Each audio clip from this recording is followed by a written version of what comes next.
Now when you log into Multiverse, instead of doing it your normal way, you're going to click the sign up button.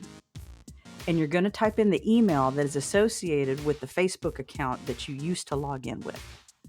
So go ahead and put that same email in there. And now you're going to make a brand new password for logging into Multiverse. It doesn't have to match anything. This is brand new. Click sign up.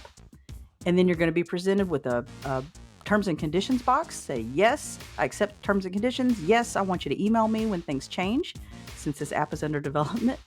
Click accept, and then you're going to get a brand new account. Now that we've got our new way to sign in, click merge accounts from the drop-down. The Multiverse will look for any activity we've done associated with that email address and merge them into this new login method. It found 3 for me, and now it's going to send me an email. From the email account that I just used, I got 2 emails. The first one is asking me to verify the email that I just used for this new sign-up method. The other email I got was for the merge. It'll have a listing of all the accounts and their statuses to merge into this new login method. If everything looks right, click merge account. Shh, no, we made a typo. This is during testing. We fixed it.